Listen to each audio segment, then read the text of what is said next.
Alhamdulillahirabbil alamin. Allahumma shalli ala Sayyidina Muhammad. Yang saya hormati Ibu Dr. Yuliza selaku pengampu mata kuliah Supervisi Pendidikan Islam. Yang saya muliakan rekan-rekan seperjuangan dalam proses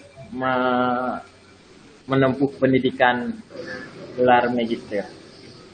Dalam kesempatan ini saya mendapat tugas membuat makalah dan mempresentasikan makalah ini yang berjudul Komponen-komponen Supervisi Pendidikan Islam.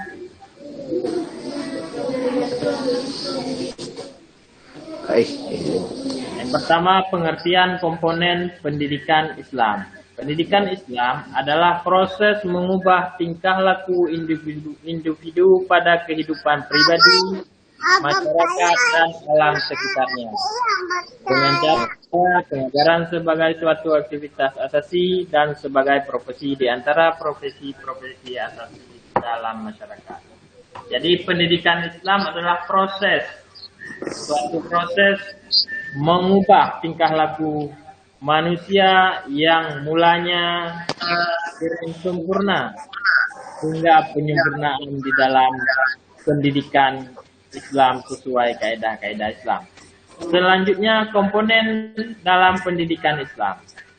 Komponen merupakan bagian dari suatu sistem yang memiliki peran dalam keseluruhan berlangsungnya suatu proses untuk mencapai tujuan sistem. Komponen pendidikan berarti bagian-bagian dari sistem proses pendidikan yang menentukan berhasil dan tidaknya atau ada dan tidaknya proses pendidikan. Komponen dalam pendidikan Islam antara lain, yang pertama, tujuan pendidikan.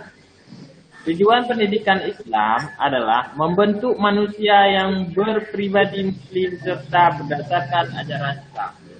Di dalam komponen yang paling utama adalah tujuan. Tujuan membentuk manusia yang berpribadi muslim. Yang kedua, peserta didik. Unsur manusia yang membutuhkan pendidikan.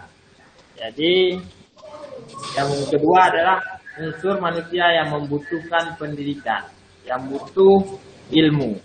Selanjutnya, pendidik. Pendidik adalah unsur manusiawi dalam pendidikan. Pendidik atau guru adalah figur manusia yang menempati posisi memegang peranan penting dalam pendidikan. Jadi, izin saran sedikit, tolong di monitornya juga bisa kami lihat.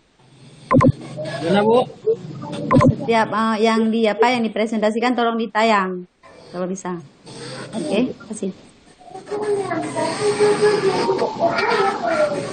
Oke, yang lain semua nampak. Nampak cuma profil namanya aja. Jadi yang lain yang dipresentasikan yang lain tidak nampak. Jadi tolong diklik dan nampak di layar. Mohon maaf. Poin-poin yang saya yang nampak cuma nama, yang poin-poin di sebelah kiri. Maksudnya yang nampak besar itu. Jadi maksudnya mungkin bisa diklik di mana yang dijelaskan. Nampak bukan poin-poin? Pak Yusuf minta tolong mic-nya Pak dimatikan. Iya, tadi nampak, Bu. Nampak, tapi tolong diklik. Coba klik. Ini yang nampak cuma nama Saiful, NIM sama prodinya. Gitu. Oke, makasih. Kau tuh yang kadu. Kadu. Tak ulang loh. Oke. Anak saya. Lanjut. Lanjut aja. Galak, Bu, benar. Udah lanjut. Selanjutnya, materi atau isi pendidikan. Isi pendidikan berkaitan dengan tujuan pendidikan dan berkaitan dengan manusia ideal yang dicita-citakan. Jadi isi pendidikan sesuai dengan tujuan yang di atas, di mana tujuan adalah menciptakan manusia atau peserta didik yang sesuai dengan cita-cita, yang intinya berakhlak mulia sesuai dengan ajaran Islam. Selanjutnya, konteks yang mempengaruhi suasana pendidikan. Konteks yang mempengaruhi suasana pendidikan adalah lingkungan pendidikan. Biasanya disebut dengan tripusat pendidikan. Pendidikan keluarga, sekolah, dan masyarakat. Jadi kita di sini sebagai guru adalah berada di tingkatan kedua. Yang pertama, anak-anak itu atau siswa yang paling utama ditemui pendidikan adalah di keluarganya. Bagaimana seorang orang tua yang memberi pendidikan. Teknik memberi pendidikan dalam keluarga tidak harus ada papan tulis. Dengan berbahasa didengar oleh anak kita itu akan diikuti. Dan masyarakat yang biasa disebut dengan lingkungan. Selanjutnya supervisi dalam pendidikan Islam. Supervisi merupakan suatu bentuk pelayanan bimbingan bagi guru-guru melalui peningkatan kemampuan guru agar mutu pendidikan dan pengajaran semakin meningkat. Selanjutnya, supervisi pendidikan Islam. Jadi, saya belum dapat dari kemarin mencari apa itu supervisi pendidikan Islam. Jadi, pada hari ini saya memohon kepada kawan beserta Ibu Dr. Yuliza untuk menyempurnakan makalah saya ini yang dari bulan puasa saya mencoba mencari apa itu supervisi pendidikan Islam, bagaimana tekniknya. Jadi belum dapat. Mohon bantuan kawan-kawan dan Ibu untuk kesempurnaan makalah ini. Sekian, saya kembalikan kepada Ibu Yuliza.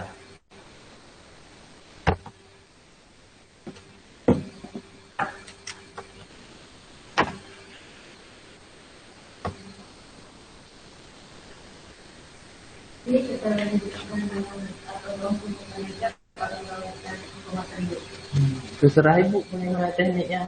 Kita lanjut boleh juga, biar takut nanti nggak selesai ya. Ada satu orang lagi ya. Bu Aisyah tadi begitu. Pak Muhajir satu-satu jadi ya. Nanti kan katanya lebih baik kan ini sistemnya kita diskusi aja dulu, pemateri dulu, pemakalah dulu, ada satu lagi pemakalahnya. Jadi nanti diskusinya kita panel aja. Pertanyaannya ditujukan ke pemakalah yang mana.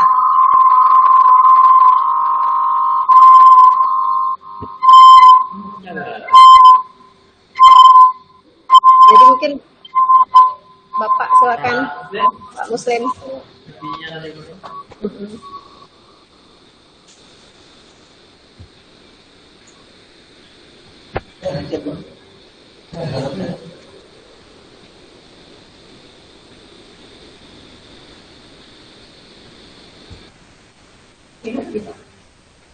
Lanjut. Pak Ibu itu.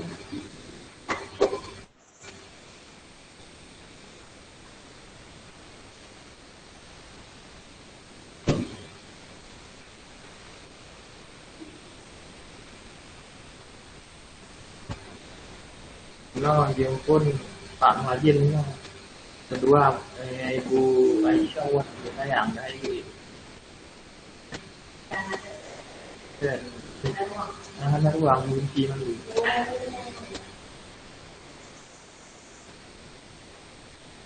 Jadi dengan Pak Muhajir tidak nyarinan kamu ini no presentasi yang terkait. Ya, mana mesti hidup ini. Bapak.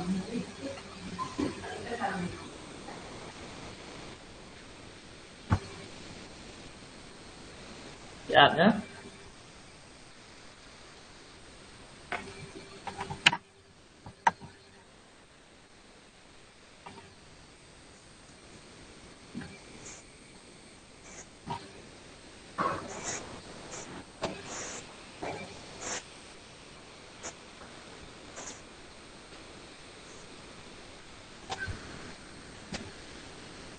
Jalan seperti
Waalaikumsalam warahmatullahi wabarakatuh.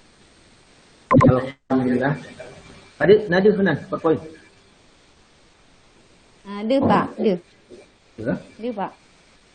Alhamdulillahirabbil alamin wassalatu wassalamu ala asyrafil anbiya'i wal mursalin wa ala alihi washabihi ajmain. Disyukur kepada Allah Subhanahu wa taala, selawat kepada Rasulullah. Yang saya hormati Ibu pengasuh mata kuliah Supervisi Pendidikan Islam. Kemudian kepada seluruh kawan-kawan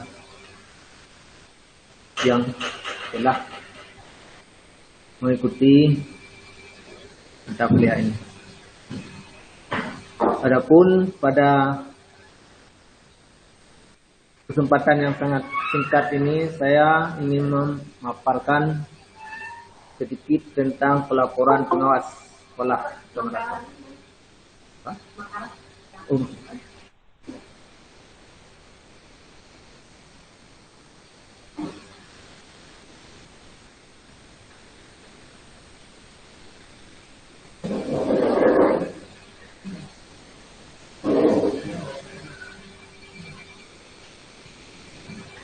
Jadi kita presentasikan makalah yang berjudul Pelaporan Pengawas Madrasah. Yang pertama, pendahuluan. Kita lihat saat ini dunia pendidikan menghadapi pilihan win or loser. Win or loss dalam era globalisasi, yaitu kalah atau menang. Ini perlu kita ikut persaingan. Kemudian ketika kita ingin menjadi pemenang di era globalisasi ini, maka harusnya mengikuti aturan main secara profesional, yaitu mengaplikasikan konsep-konsep manajemen yang sedang berlaku di era ini. Pentingnya fungsi dan peran pengawas pada struktur manajemen pendidikan secara nasional melahirkan peraturan-peraturan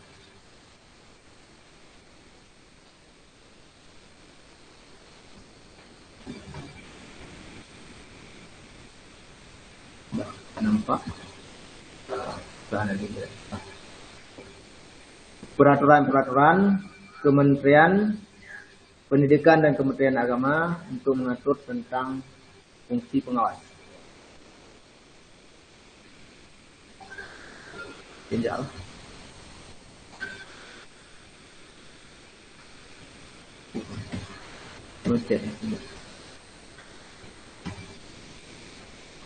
Siapa pun.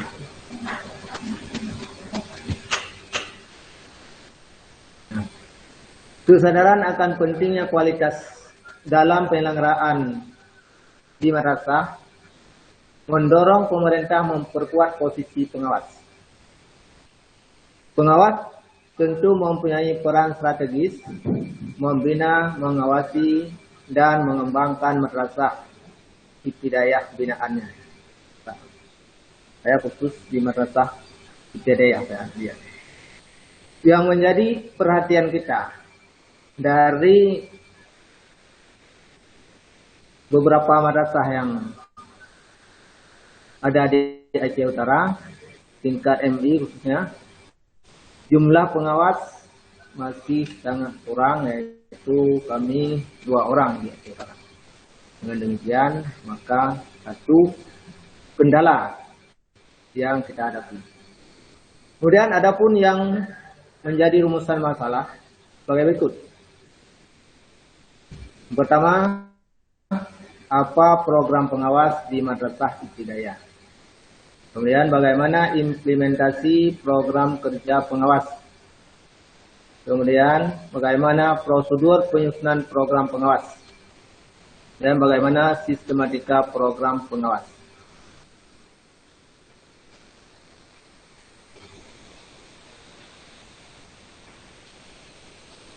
Kemudian tujuan pembahasan yaitu Yang pertama, untuk mengetahui perencanaan kerja pengawas, terutama dalam membuat program kerja. Yang kedua, untuk mengetahui prosedur penyusunan program. Yang ketiga, untuk mengetahui hasil kinerja pengawas. Yang keempat, untuk mengetahui sistematika program pengawas. Yang pertama, perencanaan. Perencanaan adalah suatu yang sangat mendasar. Jika pelaksanaan tugas tanpa diawali dengan perencanaan yang matang, besar kemungkinan pelaksanaannya akan mengalami hambatan, terutama akan kesulitan dalam mengukur keberhasilan yang ditetapkan dan kesesuaian dengan standar yang berlaku, tidak sesuai dengan standar yang berlaku. Hal-hal yang terkait dengan kinerja pengawas. Yang pertama, pelaporan dan penilaian. Kegiatan ini sangat penting untuk melihat keberhasilan-keberhasilan yang telah dicapai dan memberi gambaran bagi kinerja selanjutnya, bagi personal maupun institusional. Dengan demikian pengawas sekolah atau madrasah harus memiliki kompetensi dalam menyusun program pelaksanaan, program laporan, pelaksanaan dan program yang baik dan bermutu. Dan yang kedua, implementasi perencanaan program. Implementasi merupakan penyediaan sarana untuk melaksanakan sesuatu yang menimbulkan dampak atau akibat terhadap sesuatu. Program kerja menjadi komponen penting bagi organisasi dalam mencapai sebuah tujuan.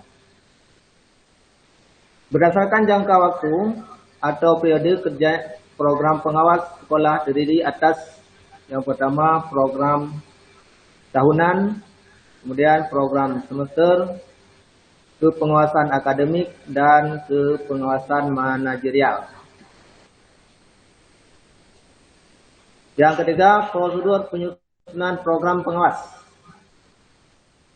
Itu ada prinsipnya. Yang pertama ada prinsip penyusunan.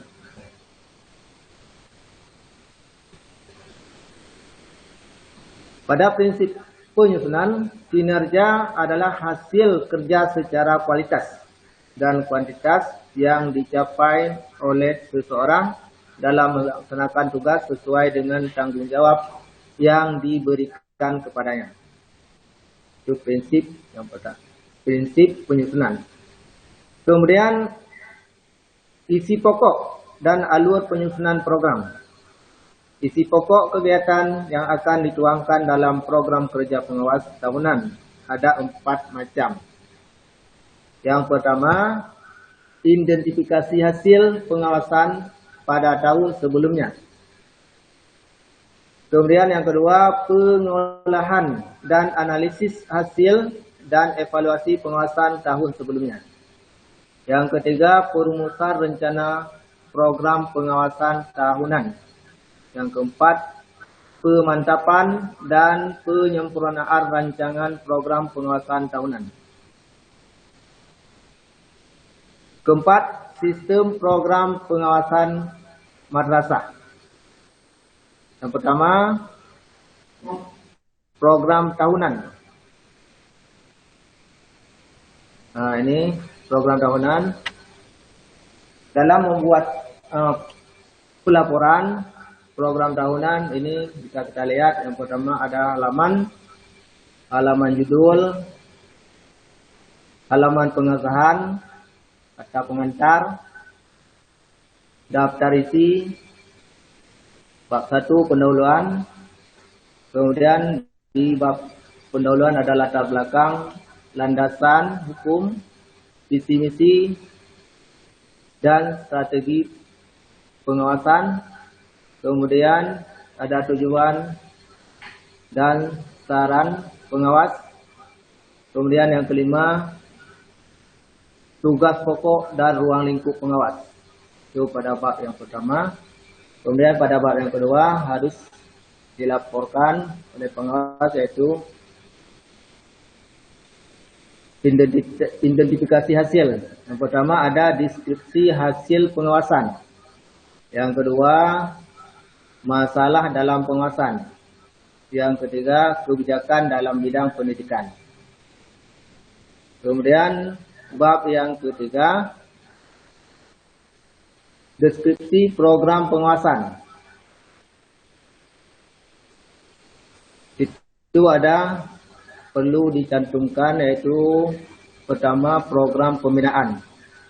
Dalam program pembinaan harus ada supervisi akademik. Mohon Bapak ditampilkan Pak. Hah? Tampil, mana dia? Supervisi akademik. Tampilkan di layar mengata baca Pak. Tampil. Mana dia? Aduh, Pak.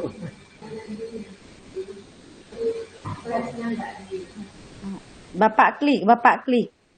Poin-poin yang Bapak baca. Ada slide dah. Oh.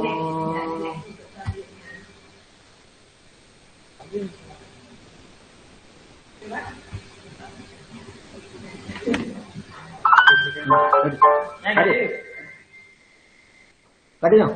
Oh, ngalong. Walang.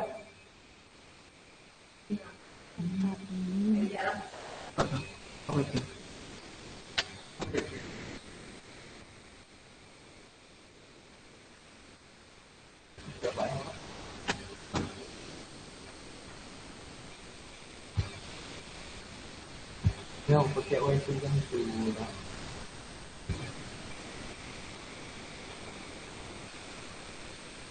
Pegang dulunya nanti ini. Sang hana ada sapu ile leung. Lain ho.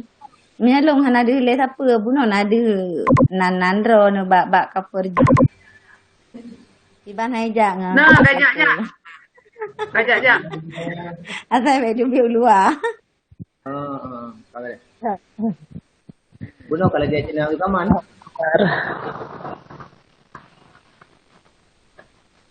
Ulang ketik. Kah? Ulang panjang tak?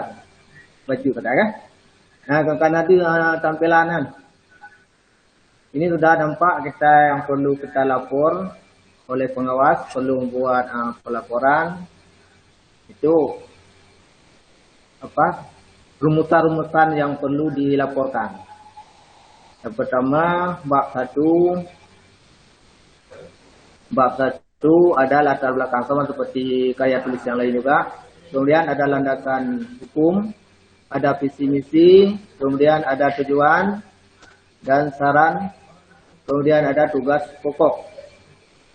Kemudian pada bab yang kedua harus dilaporkan, yaitu deskripsi hasil pengawasan. Kemudian ada masalah dalam pengawasan. Kemudian yang ketiga, kebijakan dalam pendidikan. Bab yang ketiga, deskripsi program. Jadi yang pertama, program pembinaan. Kepada siapa yang perlu dibina, itu semuanya setelah terjadi pembinaan perlu dilapor. Yang pertama, supervisi akademik. Di mana sudah dibuat supervisi, setelah dibuat supervisi harus dilapor. Kemudian supervisi manajerial untuk kepala sekolah dan tenaga kependidikan. Kemudian program pemantauan. Kemudian program penilaian. Kemudian yang terakhir penutup. Nah, ini karena laptop Pak Saiful saya pakai. Sebenarnya bisa kita perlihatkan langsung di Excel yang sudah dibuat. Tapi karena ini bukan laptop sendiri, tapi nggak bisa diperlihatkan. Kemudian program semester penguasaan. Nah, ini ada program semester, tadi sudah ada program tahunan, ini program semester. Program penguasaan semester mencakup rincian teknis kegiatan yang akan dilakukan pengawas sekolah pada setiap sekolah binaan. Kemudian yang ketiga, rencana kepengawasan akademik.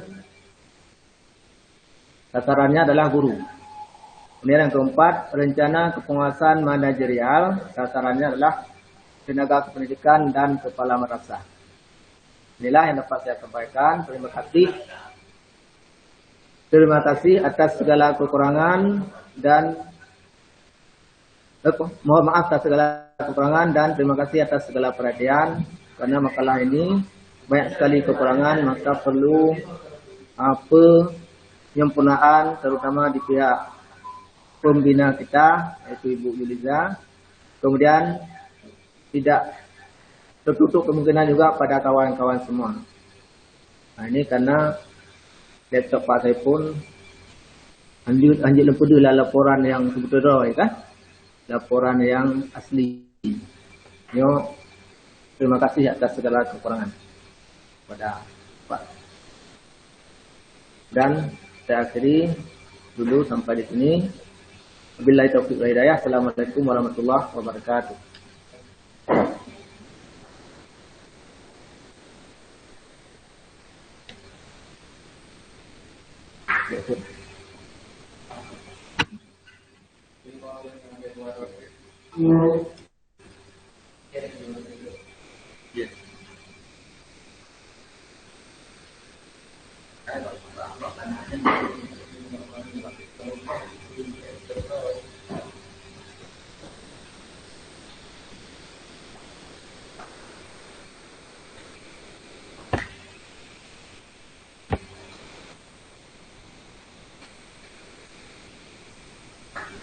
Kita mau tolong Pak Amin.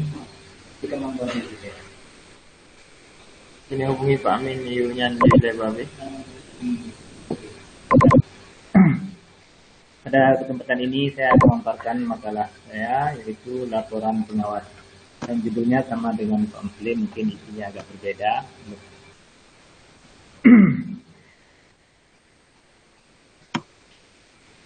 Pengawas sekolah adalah PNS yang diberi tugas, tanggung jawab, dan wewenang secara penuh oleh pejabat yang berwenang untuk melaksanakan pengawasan akademik dan manajerial pada suatu pendidikan.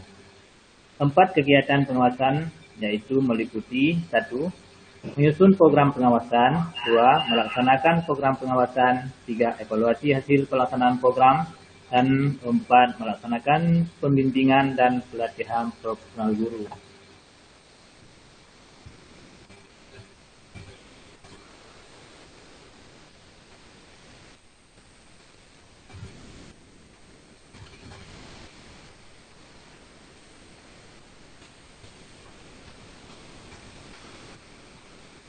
Fokus masalah. Banyak masalah di dalam dunia pendidikan, terutama kemampuan guru dan kepala sekolah dalam menyikapi pandemik yang sekarang kita rasakan, terutama dalam pembelajaran daring atau disebut juga dalam jejaring. Dalam pelaksanaan kegiatan pembinaan guru dan kepala sekolah pada masa pandemi ini, ada beberapa fokus masalah diantaranya. 1. Pembinaan, bimbingan dan pelatihan, pemantauan dan penilaian kinerja sekolah. 2. Penyelarasan program supervisi manajerial pada kondisi WFH atau work from home, atau bisa juga kita sebut dengan kerja di rumah. Kerja dari rumah. 3. Akses dan fasilitas internet. 4. Literasi digital kepala sekolah dan tendik. 5. Penyusunan instrumen pendukung dan pembinaan.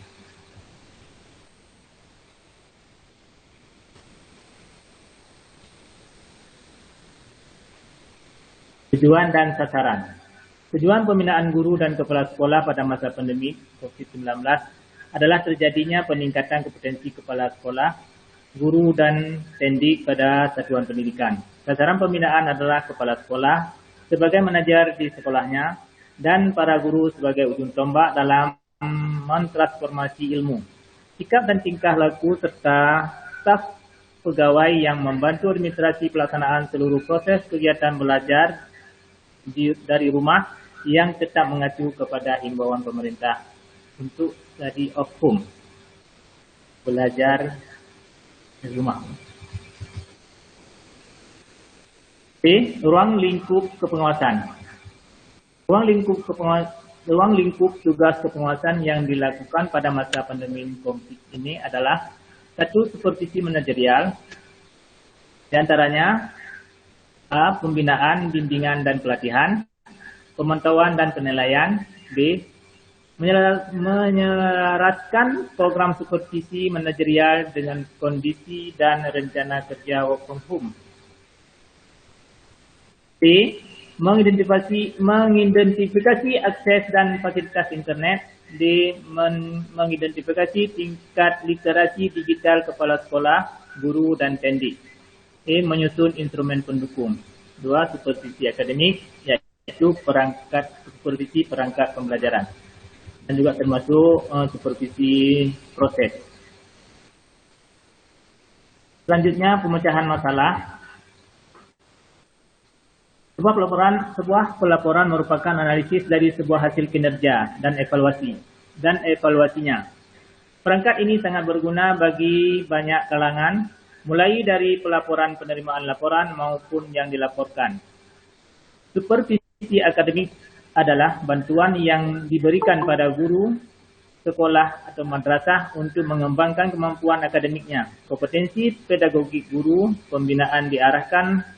Pembinaan diarahkan agar guru memiliki kompetensi inti sesuai kompetensi guru yang ditetapkan berdasarkan Permendiknas nomor 16 tahun 2007. Supervisi manajerial adalah bantuan yang diberikan kepada kepala sekolah untuk meningkatkan mutu pengelolaan dan administrasi sekolah dalam rangka meningkatkan mutu pendidikan sekolah. Pengelolaan sekolah adalah proses perencanaan, pelaksanaan pengawasan seluruh sumber daya sekolah di dalam penyelenggaraan pendidikan untuk mencapai tujuan pendidikan di sekolah secara optimal. Pelaksanaan supervisi manajerial dan supervisi akademik pada masa pandemi COVID-19 berbeda pada masa-masa normal. Di sini kita selalu mengikuti anjuran pemerintah untuk selalu jaga jarak atau physical distancing agar pengawas sekolah, guru, kepala sekolah, dan pendidik tetap sehat, tetap aman, dan terus bekerja. Landasan hukum saya tidak baca lagi.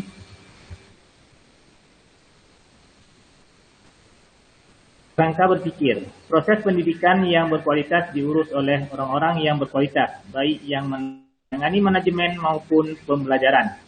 Mereka yang menangani manajemen adalah orang-orang yang mengelola dan juga mengambil kebijakan. Sedangkan yang menangani pembelajaran adalah guru, konselor, dan pengawas pembelajaran atau supervisor. Oleh karena itu, kualitas pendidikan suatu bangsa berkaitan erat dengan mutu pengelolaan dan mutu guru yang menyelenggarakan pendidikan di sekolah.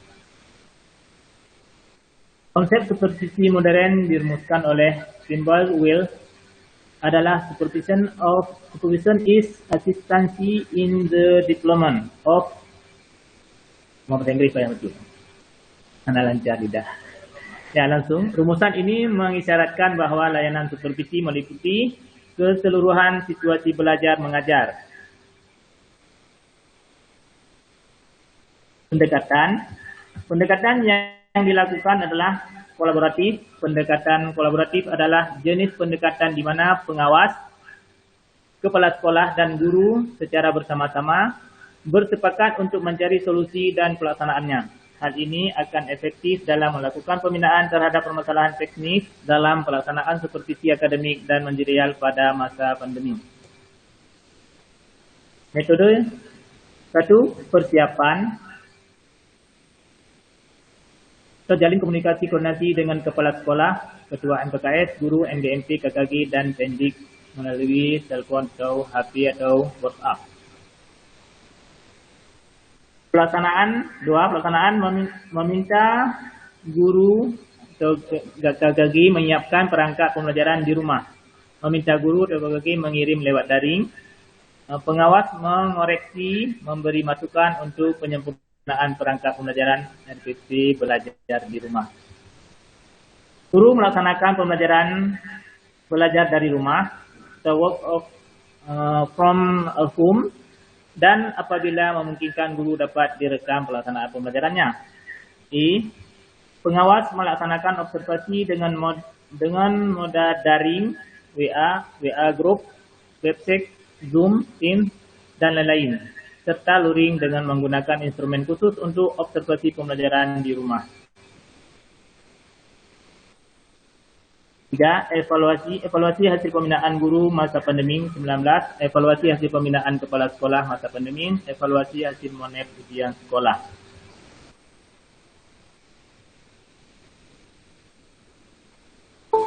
Pelaporan supervisi PBM untuk guru pemantauan pembelajaran ada 690 tanggapan, yaitu A. Sasaran media yang digunakan guru masa pandemi.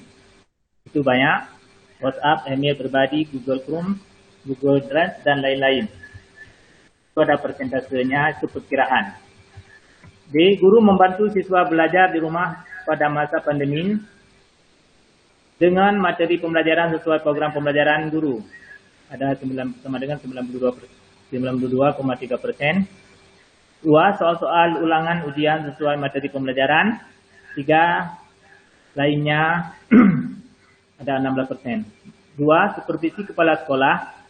A. Melakukan koordinasi dengan guru di sekolah melalui rapat di sekolah. Itu persentasenya masing-masing.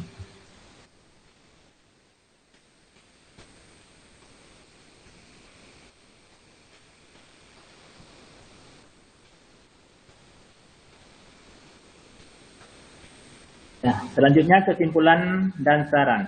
A. Kesimpulan. Berdasarkan data hasil dan uraian di atas, maka dapat diambil kesimpulan.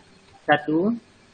Supervisi PBM untuk guru pemantauan pembelajaran ada berkisar 697 tanggapan, itu berdasarkan penjumlahan dari persentase tadi.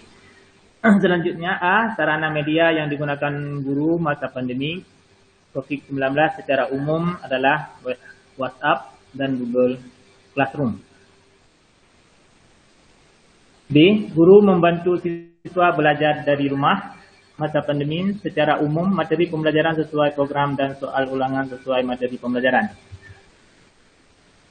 2. Supervisi kepala sekolah. A. Melakukan koordinasi dengan guru di sekolah secara umum melalui telepon, WA, dan SMS. B. Kepala sekolah berkoordinasi dengan guru secara umum adalah setiap hari dan 1 kali dalam seminggu. C. Kepala sekolah membuat jadual pembelajaran selama siswa belajar di rumah. Secara umum mengikuti roster jadwal pembelajaran seperti biasa, 1-2 mata pelajaran per hari. Kepala sekolah melakukan monitoring PBM yang dilakukan guru adalah masuk ke dalam grup belajar guru dan siswa. Meminta guru mengirimkan beberapa tugas serta menanyakan guru melalui telepon atau WA. Yang dilakukan kepala sekolah agar siswa tidak berkeliaran selama belajar di rumah, secara umum menugaskan wali kelas dan guru untuk menyampaikan kepada siswa. Kegiatan yang dilakukan oleh guru untuk melakukan evaluasi terhadap hasil belajar melalui ulangan harian, ulangan tengah semester, ulangan akhir semester, dan portofolio. Selanjutnya, kehadiran guru dan tenaga administrasi ke sekolah selama kegiatan pembelajaran di rumah adalah tenaga administrasi secara rutin datang ke sekolah, sedangkan guru secara bergantian. 3. Monitoring ujian semester genap tahun pelajaran 2019-2020 dan sekitar 74 tanggapan.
Jadi alhamdulillah ketiga-tiga pemakalah sudah menyampaikan presentasinya. Jadi kita buka sesi tanya jawab pada Bapak Ibu yang ingin bertanya ataupun memberikan tambahan, koreksi dan sebagainya.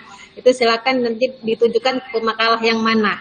Di sini ada 3 pemakalah, ada Pak Saiful Amri, Pak Yusri dan Pak Muslim. Jadi pelaporan pengawasan ada 2 pemakalah. Kemudian komponen supervisi pendidikan Islam ada 1 pemakalah. Jadi silakan mengkritik makalah yang mana nanti kita simpulkan sama-sama.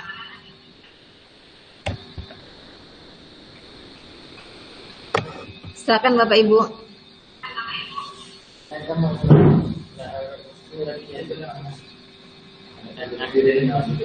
Aduh, tapi kedengaran kan Pak, Bapak Ibu yang di rumah? Ya, kedengaran. Dengar Bu, dengar. Dengar Bu. Ada yang mau masuk itu nggak bisa masuk. Nggak bisa masuk. Dua Agus minta gabung, digabung. Ini Pak Saiful Amri nih.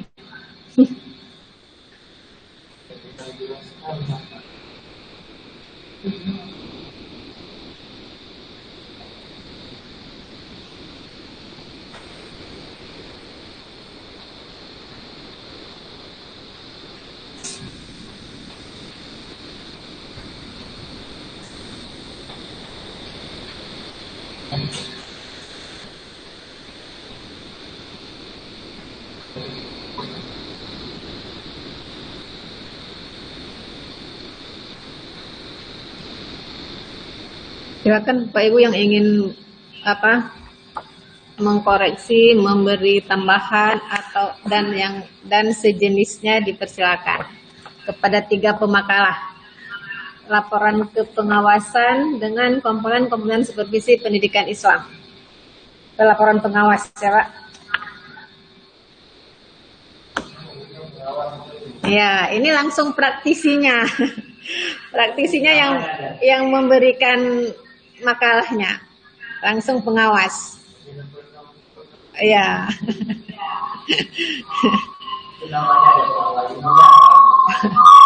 Justru praktisi yang lebih banyak ilmunya Pak. Langsung Izin Bu untuk bertanya. Izin Bu untuk bertanya. Izin. Iya, silakan Bu. Assalamualaikum warahmatullahi wabarakatuh. Waalaikumsalam warahmatullahi wabarakatuh. Jadi ini saya tujukan kepada Pak Yusri. Tadi Bapak sudah berbicara banyak tentang pembelajaran di masa pandemi ini. Jadi kalau kita lihat cukup banyak kendala-kendala dalam proses KBM ataupun kegiatan belajar mengajar, terutama itu Pak dalam penggunaan akses internet. Apalagi di daerah-daerah pedalaman, seperti kami khususnya di Senudun, mungkin agak susah. Jadi yang ingin saya tanyakan, apa upaya dari pengawas madrasah dalam menyikapi hal tersebut? Itu saja Pak. Terima kasih. Assalamualaikum warahmatullahi wabarakatuh.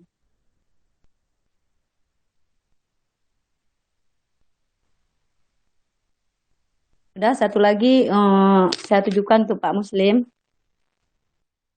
Jadi yang ingin saya tanyakan, langkah apa yang akan dilakukan oleh pengawas apabila tempat pengawasannya belum melengkapi akademik untuk kami guru dan manajerial untuk kepala dan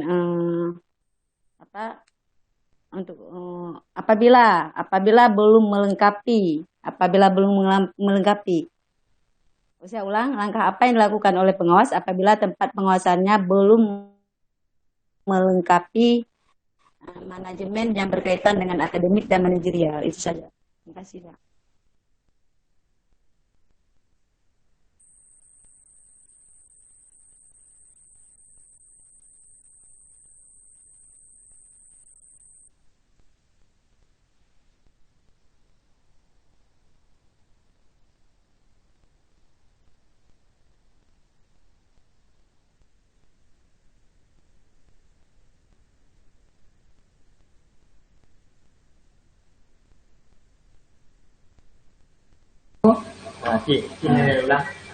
Halo, assalamualaikum Ubed. Assalamualaikum warahmatullahi wabarakatuh. Ada masuk telepon barusan. Terima kasih banyak atas pertanyaannya. Yaitu kiat apa yang dilakukan pengawas ketika akses internet tidak tercapai ke daerah pelosok-pelosok. Sedangkan kalau madrasah di pelosok itu banyak anak-anak kita yang mungkin tidak tahu di pinggir laut lah kan, seperti tempat tinggalnya Ibu Bet mengajar. Untuk ini yang pertama sekali memang itu kapasitasnya tidak di kita. Itu memang yang pertama sekali ya dari pihak swasta yang mengelola web atau akses internet, kemudian juga dari pihak pemerintah. Nah, kalau memang dari pihak pemerintah tidak bisa mengcover, ya apa boleh buat. Kita kalau ada kemauan atau keikhlasan dari kita, bisa kita karena itu guru yang datang untuk memberikan materi itu bergantian. Bisa saja itu door to door kalau kita mau, atau mengumpulkan satu titik anak yang di dalam di daerah pedalaman, mengambil satu titik untuk bertemu, tapi dengan menjaga juga protokol kesehatan agar kita tidak kena imbasnya nanti. Nah, itu kiat yang atau usaha yang bisa kita dari jalan keluar, karena yang namanya kita negara yang masih dalam bukan negara maju masih negara di bidang berkembang, belum juga sangat berkembang.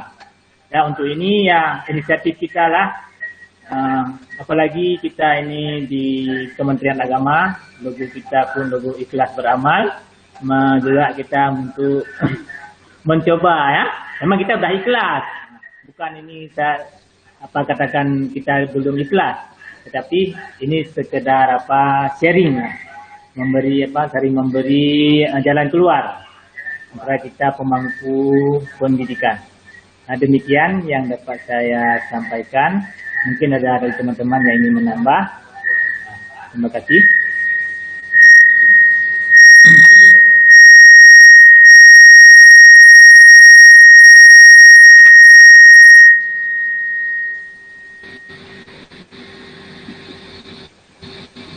Saya menambahkan sedikit nih, Bu Nurbaiti. Ya, iya Bu, silakan Bu. Jadi yang Bu Nurbaiti tanyakan tadi, langkah apa yang harus dilakukan untuk sekolah-sekolah yang jaringan internetnya agak susah gitu kan? Ya begitu Bu, kira-kira. Betul. Kalau dari saya, ini memang yang saya praktikkan sih Bu. Ya sudah, mengingat memang masyarakat kita pada umumnya ya, jangankan untuk jaringan internet untuk beli Android saja kan itu masih boleh kita katakan memang sebagian besar wali murid itu kan memang tidak mampu lah, kita katakan seperti itu kan. Jadi langkahnya ya tatap muka saja. Itu saya dulu waktu masih dilarang pun di Min 25, saya berlakukan itu tatap muka. Istilahnya begini, bukan kita mengecilkan arti COVID. Istilahnya gini, seberapa besar sih bahaya COVID dibandingkan bahaya matinya generasi muda gitu, matinya harapan kita. Anak-anak ini kan penerus nantinya. Jadi kalau kita tidak mau dari sekarang sedikit berkorban untuk mereka, maka 10 atau 20 tahun ke depan tidak ada lagi yang meneruskan kita. Tanya yuk tinggal ipit mata kan. Jadi yang meneruskan itu kan anak-anak. Selama belum dilarang, ya kita tatap muka saja. Kalaupun nanti sudah dilarang, jika pun memungkinkan, ya tatap muka juga. Cuma ya tidak perlu diekspos lah. Yang penting pembelajaran terus berjalan. Mungkin ini cara yang salah, tapi ibaratnya begini, ini kalau ada larangan terus kita melaksanakan juga, mungkin kita tidak patuh pada larangan. Tetapi kan kembali lagi seperti larangan ketika tidak boleh sholat tarawih di masjid tahun lalu. Kita kan tidak patuh juga. Artinya itu kita langgar tetapi demi kebaikan yang lebih besar gitu. Itu dari saya Bu. Terima kasih. Ya, bagaimana Bu Bet? Itu ada juga tambahan dari Bu Mimi. Ini berkenaan dengan pertanyaan Bu Bet karena memang aturan pemerintah.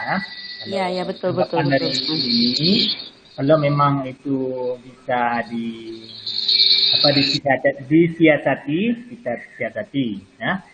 Itu memang kalau kita kedapatan bagi orang-orang yang ingin mengintip kesalahan kita, ya bisa saja dimunculkan ke permukaan, ke ranah hukum. Itu tergantung dari inisiatif kita masing-masing. Karena memang kalau kita ikuti ini aturan ini selalu, memang generasi yang akan datang akan ambruk. Apalagi kita selalu diperintahkan, alimu auladakum fa innahum makhluqun li zamani ghaira li zamanikum. Adalah kamu mendidik anakmu yang dia akan hidup pada suatu zaman yang bukan zamannya kita lagi. Kita mungkin sudah tua, sudah berjalan dengan 3 kaki, ya. Mereka masih muda-muda, masih jadi generasi yang akan memimpin negara kita ini. Demikian. Ya, terima kasih banyak atas tanggapan yang telah Bapak sampaikan dan juga Bu Mimi tambahkan.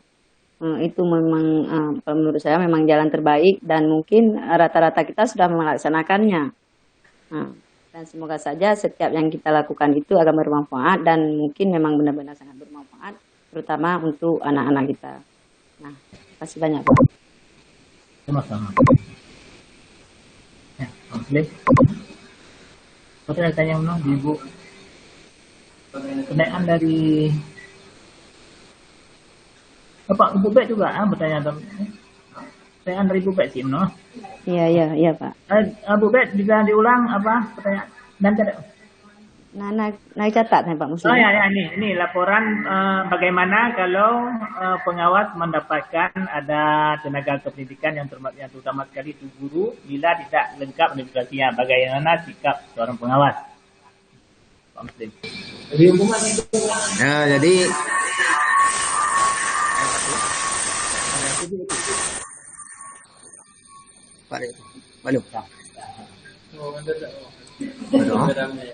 Pak Yusri Pemati Mantem. Jelas, lagu Bet. Jadi apabila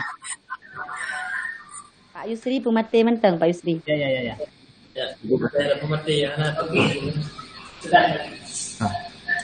Apabila guru tidak membuat administrasi, maka pengawas tidak berhak untuk memecat guru. Mana hak? Tapi perlu diberi sanksi. Berhubung kami ini sangat kekurangan pengawas, maka maklum karena kami tidak sempat membimbing, maka tidak bisa mengambil tindakan. Karena tidak bisa membimbing, apa yang perlu kita kerjakan tidak bisa maksimal, maka kami berpikir untuk apa kami binasakan padahal kami belum membina. Hanya kami di tingkat MI Aceh Utara 41 sekolah, 1 orang atau 40 sekolah tambah SD, tambah MI dan RA. Jadi makanya nggak sempat membimbing satu persatu kepada guru, maka dalam hal ini memang sangat kekurangan untuk membimbing bagi guru. Oleh karena demikian kami tidak bertindak, padahal harus kan? Jadi sebenarnya harus ditindak. Tapi berhubung karena banyak sekali guru, lebih 500 orang guru yang perlu kami bina, maka tidak sempat kami lihat satu persatu. Kita pulang kepada kepala madrasah. Apabila kepala madrasah membutuhkan kami untuk bertindak, maka kami turun bertindak. Mungkin kepala madrasah masih sayang, walaupun beberapa kali sudah suruh kerjakan administrasi tapi nggak dikerjakan. Mungkin kami belum sampai informasi juga. Kecuali kami turun ke lapangan mensupervisi tidak ada pembekalan atau tidak ada perlengkapan, itu baru kita tahu. Nah, sedangkan yang lainnya tidak kita tahu. Jadi yang hal ini walaupun pengawas tidak tahu, perlu kita selesaikan. Karena mengingat sebentar lagi kita akan turun PKKM dan akreditasi madrasah. Itu sangat membutuhkan dokumen-dokumen administrasi yang ibu bapak kerjakan. Nah, walaupun kepala madrasah tidak menyuruh, tapi harus oleh pihak guru harus menyediakan administrasi yang dibutuhkan kepada proses pembelajaran. Itu yang perlu kita selesaikan dan perlu kita sediakan supaya madrasah kita lulus akreditasi dan bisa bertahan kepala madrasah di sekolah di madrasah tersebut. Kalau tidak ada nilainya, nanti kepala madrasah harus diberhentikan. Nah, itu baru kita ketahui, baru kita bertindak yang sebenarnya setelah turun PPKM ini dan setelah akreditasi. Ini yang dapat saya tambahkan. Terima kasih Pak atas masukan yang Bapak sampaikan. Insya Allah apa yang Bapak sampaikan itu akan saya sampaikan. Iya, terima kasih saya ucapkan kepada Pak Muslim atas bimbingan Bapak, dan insya Allah apa yang Bapak saya sampaikan akan saya sampaikan pula nanti ke tempat tugas saya. Semoga kami juga sama-sama akan menyiapkan persiapan, apalagi sebentar lagi sekolah kami juga salah satu yang akan mendapat pengawasan karena akreditasi menunggu di depan. Sekali lagi Pak, terima kasih. Begini Bu Bek, yang sebenarnya itu wewenang yang lebih luas atau yang lebih utama adalah kepada kepala madrasah. Kepala madrasah sekarang tidak menjadi bukan sebagai guru, tugas tambahan dari guru. Kepala madrasah sekarang sudah fokus kepada supervisi, baik supervisi di akademik maupun supervisi proses pembelajaran. Nah, makanya dari itu janganlah kesimpulannya janganlah kita menyiapkan administrasi karena suatu kepentingan, yaitu agar tidak ditegur oleh pengawas. Tetapi lebih utama yang menegur Bapak dan Ibu adalah pemimpin madrasah tersebut. Karena wewenang kepala madrasah sekarang adalah lebih kepada supervisi akademik dan supervisi proses pembelajaran. Demikian sebagai tambahan. Ya, terima kasih banyak Pak atas tambahan yang Bapak berikan. Oke. Ada pertanyaan? Boleh, Bu? Boleh, ada lagi yang lain? Ini pakarnya langsung nih, rugi kalau nggak ditanyakan. Ya, saya ini kebetulan ada Pak pengawasnya. Tadi Ya, Pak langsung dengan Pak pengawasnya. Ya, Pak Muslim tadi beberapa kali menyampaikan bahwa untuk tingkat MI sangat kekurangan pengawas. Hanya ada 2 orang. Yang ingin saya tanyakan, kenapa itu Pak ya? Penghana berengalak ke pengawas atau bagaimana? Atau memang untuk ke sana itu agak susah atau bagaimana? Kalau saya, nampaknya saya ini jadi kepingin nih Pak, sakit tak ulai lunduk kepala aku. Yang Mbak pengawas ikut tes juga.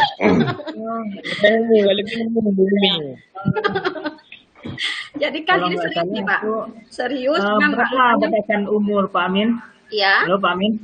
Enggak, Pak Amin. Berapa batasan umur jadi bisa ikut jadi pengawas, batasan 48. 48. Nah, kalau ada batasan ya.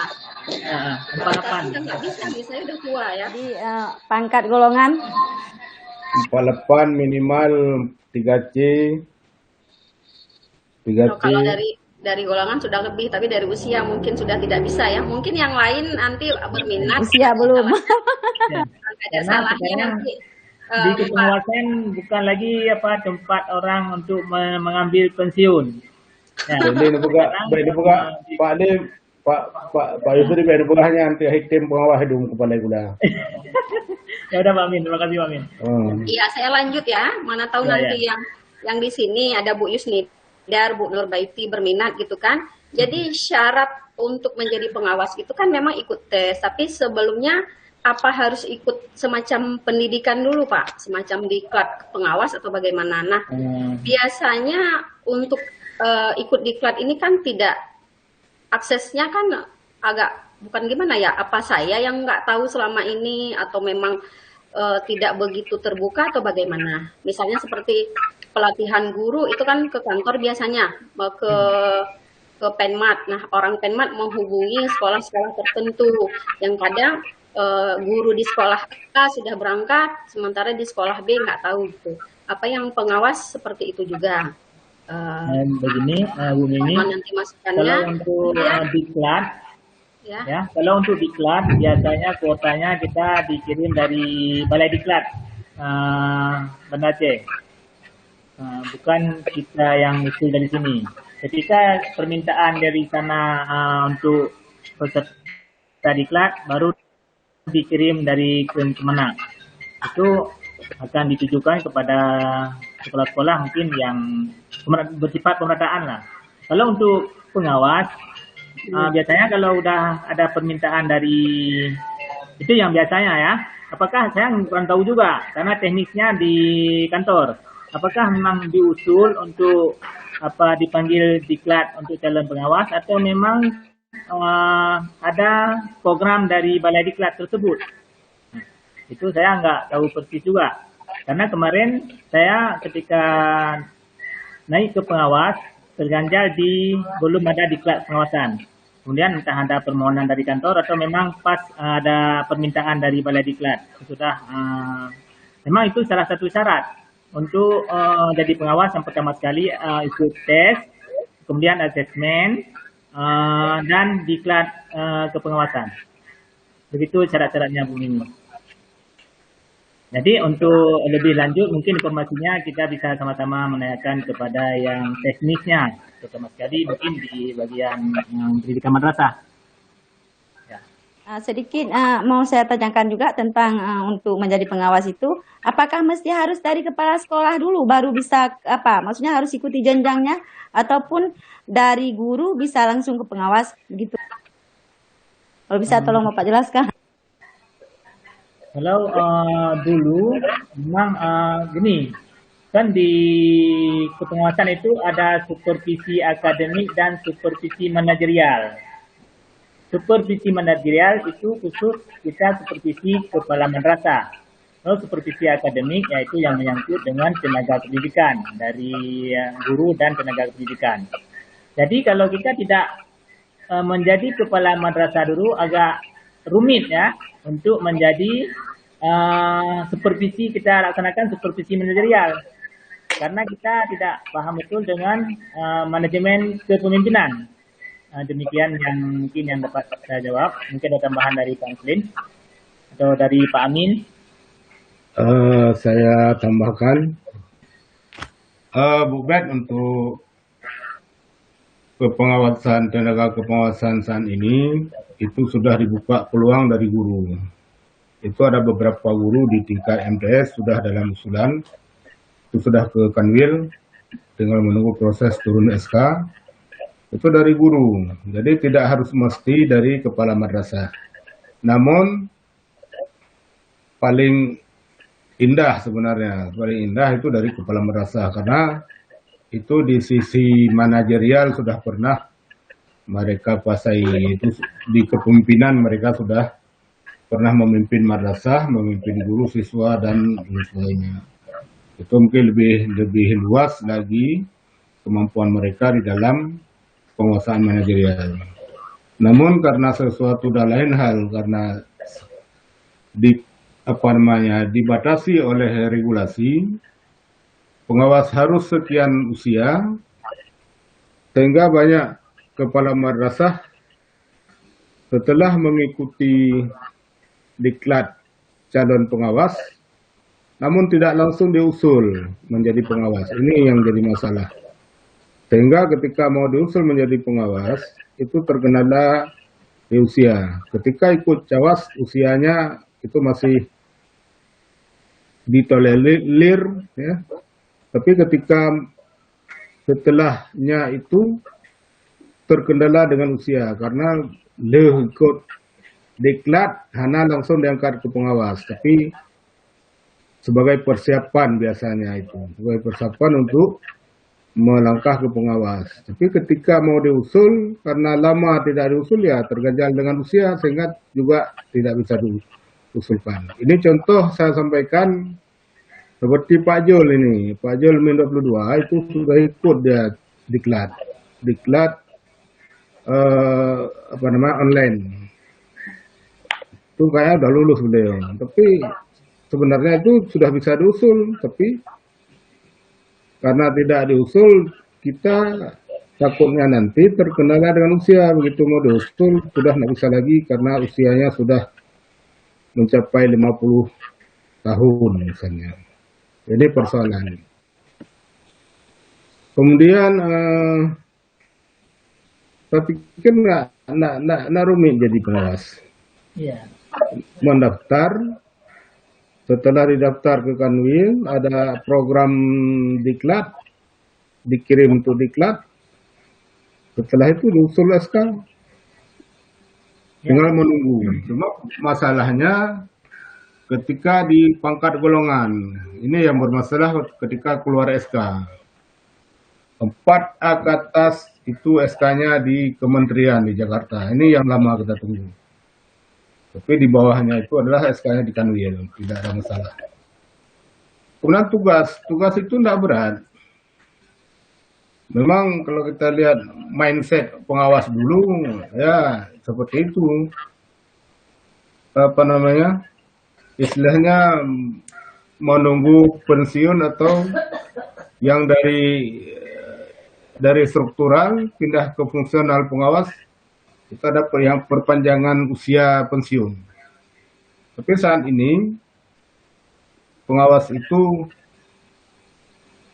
sudah diberikan satu kewenangan dengan berbagai macam regulasi yang dikeluarkan oleh pemerintah. Sudah ada powernya itu sudah tinggi. Bahasanya sudah menjanjikan. Artinya contoh kita lihat di dalam pelaksanaan Peraturan Menteri Agama Nomor 58 Tahun 2017 tentang penilaian kinerja madrasah. Ulangi, penilaian kinerja kepala madrasah. Itu bobot nilai, porsi nilai dari pengawas itu 40% di tahun keempat. Di tahun keempat kepemimpinan kepala madrasah dari tim yang dibentuk itu nanti dari Kanwil, dari Kemenang Kabupaten Kota, dari unsur komite, dari unsur guru, pengawas itu sendiri. Dari sisi itu bobot penilaian 40% dari pengawas. Nah, dari sini kita lihat itu peran dan fungsi pengawas itu sangat menjanjikan, Bu Mimi. Jadi kalau ada yang berminat ya silakan bergabung. Apalagi di tingkat MI itu hanya 2 orang. Bayangkan 2 orang dari, kalau di timur itu Banten, barat itu Sawang, itu hanya 2 orang yang melakukan pemantauan. Jadi sungguh sangat kekurangan personil. Jadi demikian. Ya, terima kasih Pak Amin atas masukan dan tambahannya. Semoga Ibu Mimi tambah berminat akan membantu kami untuk menjadi pengawas. Ya, Bu Mimi itu insya Allah. Ya, kalau memang umurnya masih termasuk dalam kategori bisa jadi pengawas, itu boleh. Kita cari sama-sama minta informasi di kantor bagaimana prosedurnya untuk mengikuti tes. Ya, terima kasih lah ya. Dari segi umur udah nggak bisa lagi, Pak. Berapa umur ini? 49. 49. Sepertinya 40 tahun. Kirain 42. Nampaknya masih berapa? 29 ya? Ya. Bu Mimi ini sabaron, aku maju ulung tu. Terima kasih. Ya, apa boleh buat, ya bersabarlah, berbaktilah di kepala madrasah ini ya. Kali ya. Ya lanjutkan. Ya Pak Edi itu. Ada Pak Edi itu.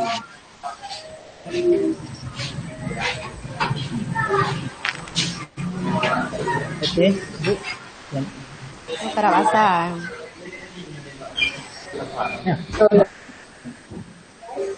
Baik, Sedikit Bu. terima kasih banyak. Masih ada? Saya Bu.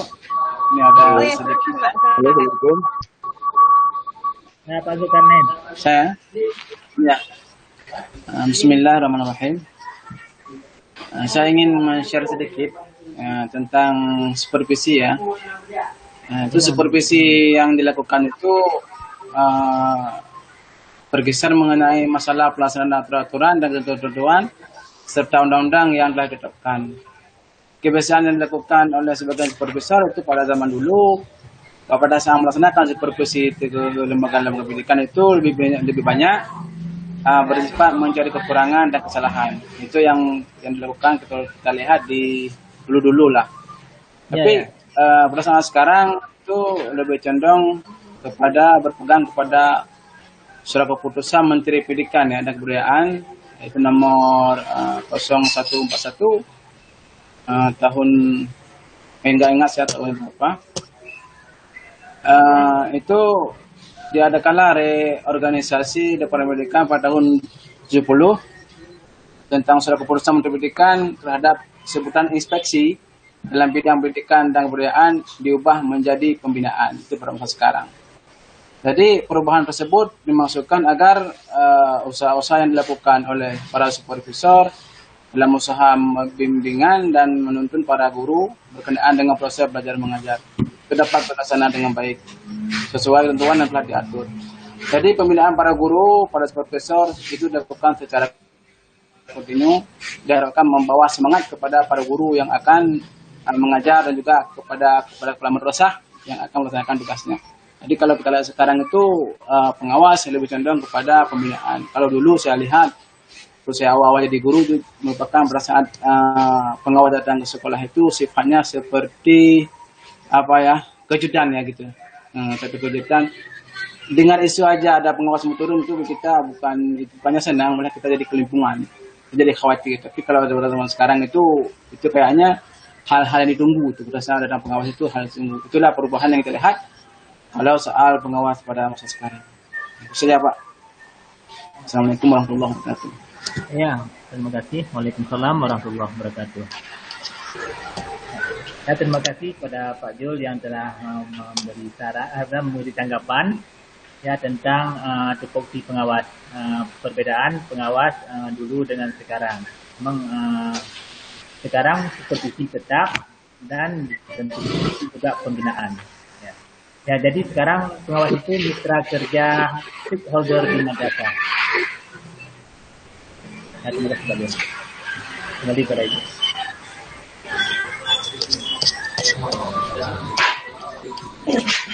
Saya tambahkan sedikit. Terima kasih. Ini sudah diambil alih oleh Ibu Pak. Pak Amin ada yang mau ditambahkan? Lanjut Ibu, lanjut. Baik, terima kasih kepada pemakalah. Ini yang banyak masukan kepada pelaporan ya, tapi kepada komponen-komponen supervisi pendidikan tidak ada yang memberi masukan atau pertanyaan. Itu Bu. Oh ya, jadi mungkin mau beri masukan satu Bu. ya silakan. Halo. Boleh silakan. Assalamualaikum warahmatullahi wabarakatuh. Dari tiga paparan tadi kita lihat makalah yang disampaikannya sangat baik dan patut kita apresiasi.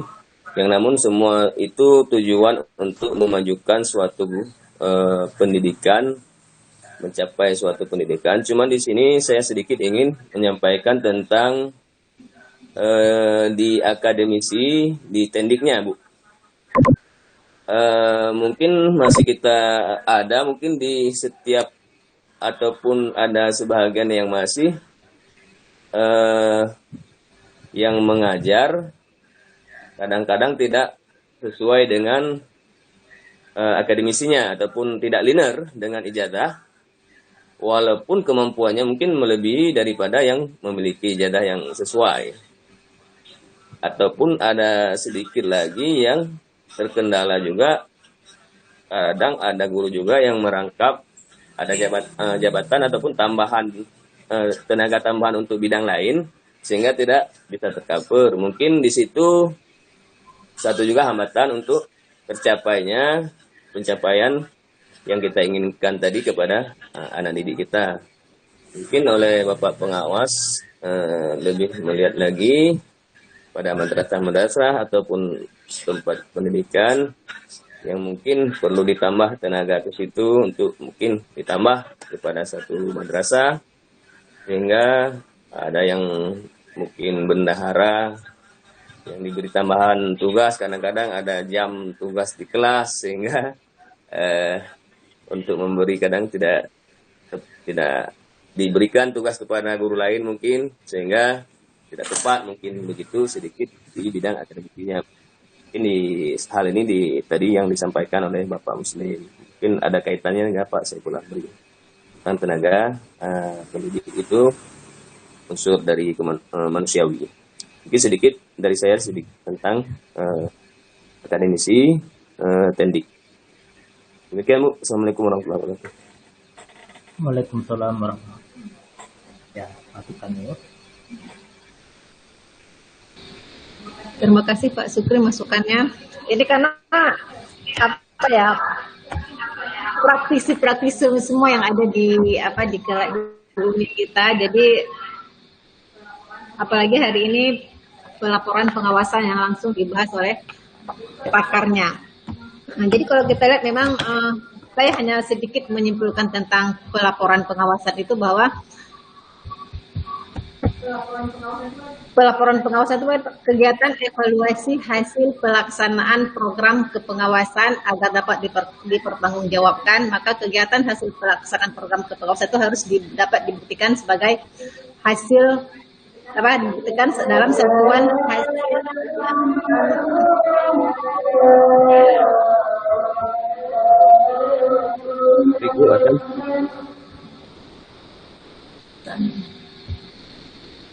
Kita break sebentar ya Pak, lagi azan.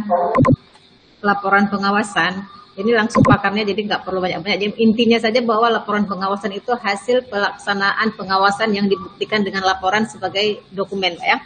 Jadi semua yang udah dilaksanakan dalam pengawasan itu dibuktikan dalam laporan seperti laporan pelaksanaan program kepengawasan, laporan pelaksanaan pembimbingan dan pelatihan profesional, kemudian laporan evaluasi, termasuk laporan pelaksanaan tugas kepengawasan di daerah terpencil maupun di daerah yang berbagai daerah. Itu mungkin sedikit simpulan dari saya, karena memang yang lain sudah komplit dibahas oleh para pakarnya. Ada dua pakar laporan hari ini, yaitu Pak Yusri dengan Pak Muslim. Kemudian sedikit tentang komponen supervisi pendidikan Islam. Jadi di dalam makalah komponen supervisi pendidikan Islam itu intinya sedikit tertinggal Pak. Jadi komponen supervisi itu tidak terbahas. Jadi yang dibahas itu komponen pendidikan. Jadi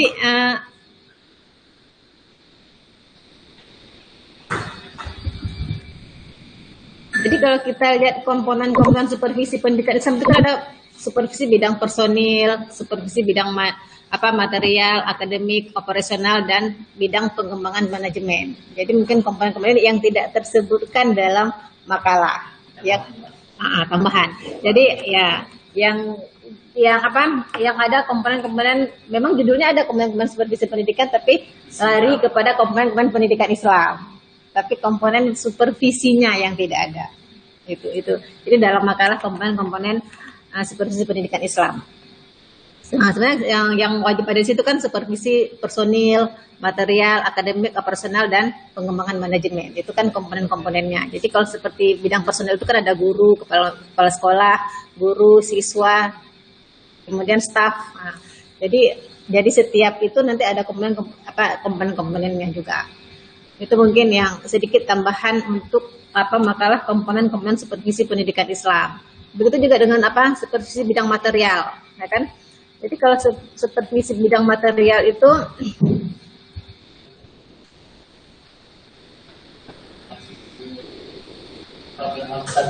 ya surprise,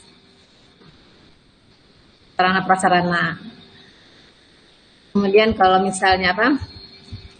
Kalau bidang akademik itu apa? Ya, pada bidang administrasi. Kemudian kalau bidang operasional itu lebih kepada apa? Kegiatan dari supervisi yang diarahkan kepada pembinaan, pemantauan, penilaian. Itu bidang operasional. Itu maksudnya komponen dari supervisi itu sendiri. Kemudian pengembangan manajemen, bagaimana pembuatan keputusan peningkatan mutu kinerja sekolah. Itu aja yang tidak termasuk dalam apa? Terlupakan karena sudah membahas kepada pengembangan pendidikan Islam. Jadi lupa tentang komponen supervisinya.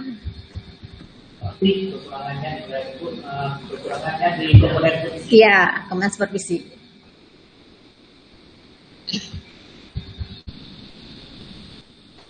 Itu mungkin sedikit tambahan tentang apa saya simpulkan dari makalah dan dari presentasi tadi.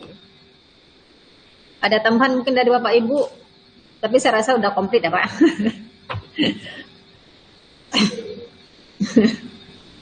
Ada komplit, itu aja mungkin untuk apa Pak Saiful Amri.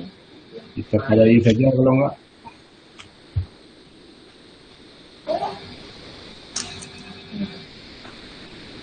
Karena saya pikir kalau komponen supervisi itu semua sudah mengerti karena memang orang yang mempraktekkan langsung tentang supervisi pendidikan itu sendiri. Iya. Jadi belajar dari senior ini kita Pak ya. Saya juga belajar dari senior nih. Pakar supervisi pakar pengawas laporan. Iya. Jadi kadang-kadang teori yang kita dapatkan di lapangan itu berbeda Pak. Jauh berbeda. Iya. Iya. Karena pengalaman itu nggak ada dalam buku manapun kita baca. Mau baca buku perpustakaan pun nggak ada. Iya. Karena yang merubah mindset kita itu pengalaman, bukan hasil referensi buku. Iya, lebih pada pengalaman. Mindset kita misalnya tentang tentang sesuatu, misalnya heterogen, homogen itu kan, itu mindset kita itu akan berubah ketika kita mendapatkan pengalaman baru. Tapi ketika kita baca buku baru, itu nggak bisa merubah mindset seseorang ya. Hanya menambah wawasan, tetapi tidak bisa merubah mindset.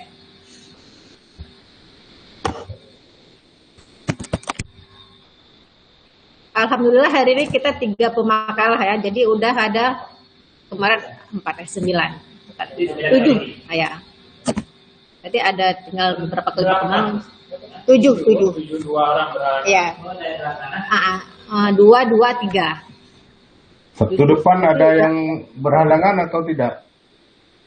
Hari ini komplit Pak. Minggu yang lalu 2 orang. 2 minggu sebelumnya.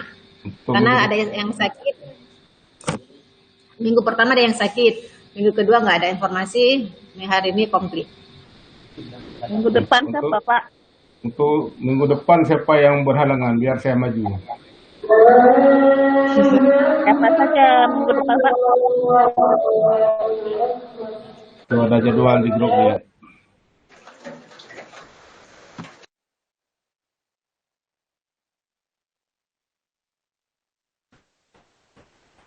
Selesai nih Bu.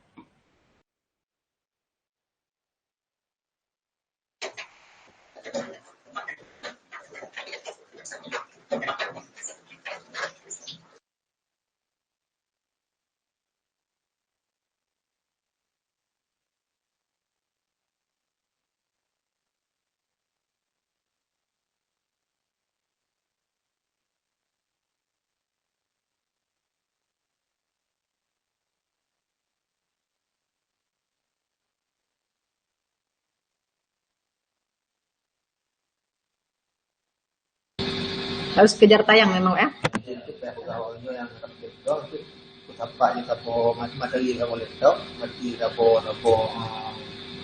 Itu nggak ada tawarkan, bijaknya itu minum yang tinggal ini bersih dan tinggal.